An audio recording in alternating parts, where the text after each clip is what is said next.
So the Pittsburgh Steelers beat the Baltimore Ravens by a score of 17-10. Go to a 10-7 record, which in most circumstances you think is a cause for celebration. 10 wins is obviously great.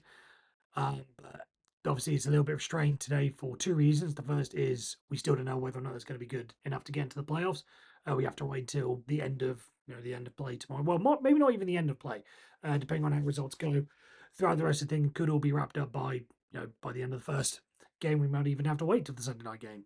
But even so, we're still playing the waiting game for now. And the second is obviously the TJ Watt injury, which news has come out that it's a sprained MCL according to reports, which a quick Google search will tell you is out for either a few days or a couple of weeks.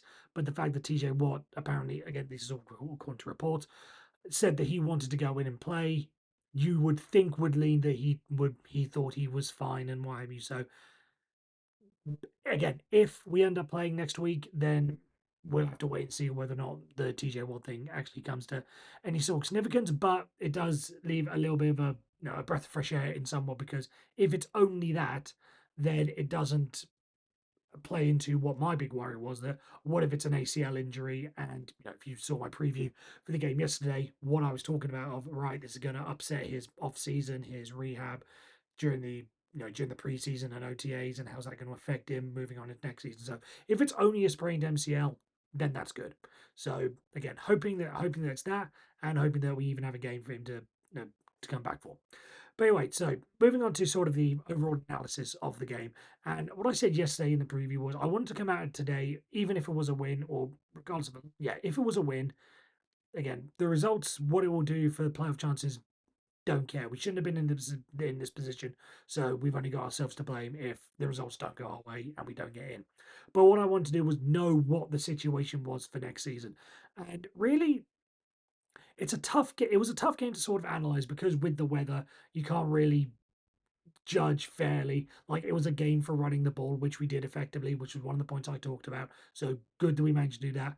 But we couldn't really analyze the wide receivers. George Pickens only got limited targets. Whether that was part of the game plan initially, or whether that was part of the game plan with the weather, we don't know. But you can't analyze George Pickens on that. So there's a couple of things that I do want to talk about, though. One on the offensive side and one on the defensive side of the ball. Offensive side, and again, it was something I talked about in the preview. Mason Cole, I just don't think is the center. I think the offensive line has got itself to a good stage, but Mason Cole, I think, whilst you want to put some of the low snaps today on the bad weather and slippery ball and everything like that, again, you can use that as a reason. But when you combine that with the bad play that he's had in the past couple of weeks, it sort of tells you that he is not the guy of the future for the Pittsburgh Steelers. So not necessarily a nail in the coffin, but what more proof do you need that we need to either give him a kick up the backside to say, right, this is not acceptable, or draft a center to replace him again. The rest of the offensive line, I think, is relatively okay. Dan Moore and left tackle situation could be improved, but if we don't make a big improvement and we don't like draft a left tackle in the first round, I'm not going to be too disappointed. Could be better, but I'm not going to say that's a priority. Left guard, fine. Right guard, fine. Right tackle with Broderick Jones, brilliant. Center is just the one thing that I do worry about. Again, the rest of the offense, fine. Running game, fine. Wide receiver, again, as I said, you can't really judge them on today, so we are on that. And the one thing on the defensive side, I want to talk about Eric Rowe, who has been an absolute revelation for this defense. And I'm sure that everyone else will talk, every team around the NFL will talk about their late season additions and what sort of impact they make. If Dalvin Cook, for instance, for the Ravens, comes in and has a big impact for them in the postseason, then, oh yeah, we've got to sign him. He's number one priority. I think Eric Rowe and keeping him with the Steelers next year is going to be a big priority. As a safety, he was a cornerback, now moved to safety, similar to Patrick Peterson. Eric Rowe has made that transition a lot better than Patrick Peterson. Maybe it's because of age, maybe it's because of whatever, but if we're going to add depth at the safety position, if we're going to have someone to either work with or instead of Minka Fitzpatrick, Eric Rowe is the guy to do that. And again, his performance today I thought was outstanding. So much like I say with Mason Cole, this is a performance where you say, right, we need to think about it. With Eric Rowe, it's pretty much the same. We don't need to think about it. Get him signed. He is not the main priority, but he is a big priority get him signed for next season because that would be a huge help on the defensive side of the ball. And I can't move away without mentioning the quarterback situation. Mason Rudolph again was brilliant, did brilliant, given the situation again. If it wasn't so rainy, would he been able to throw more passes? Would he got a bit more of a better read on him? Probably wouldn't have made a couple of the fumbles that he did. He has he's been better than what Kenny Pickett has. What this means going forward, again for next season, I don't really care. I don't really care at this point. My focus is on if we have to go into next if we have to go into next week, and you have to stay with Mason Rudolph. Again, I get that Kenny Pickett is now probably. I mean, he was back up today, so he is good. He's good and ready to go. But Mason Rudolph just has to keep the ball in his hand, figuratively speaking, because of the fumbles he made today. But if we are going into the playoffs, it has to be with Mason Rudolph.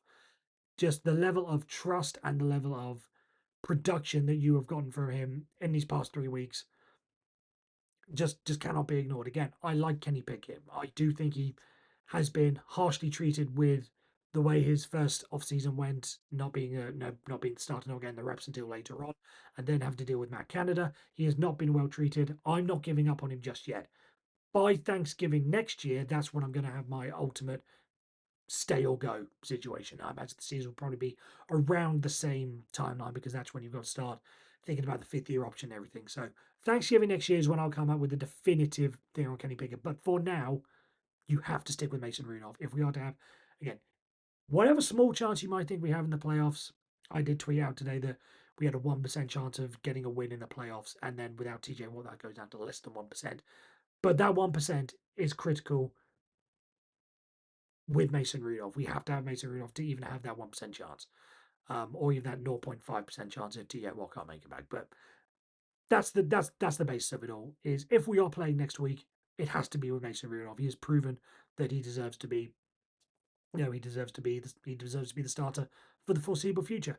So that's it. I like you will probably be spending tomorrow scoreboard watching and seeing how everything goes. Again, hopefully it doesn't go all the way till whenever the Sunday night game, 11:30 at night for our season to be confirmed or denied, or the extension of our season rather to be confirmed or denied. Hopefully it's sorted out sooner than that, but we'll have to see. So other than that, don't forget you can like, subscribe, follow.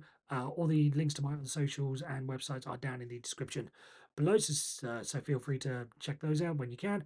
And until then, it's a good win, 10-7. It's a building block for next season, hopefully. But hopefully, it's not going to be next season. It's going to be next week. So until next week, I'll see you later. Take care.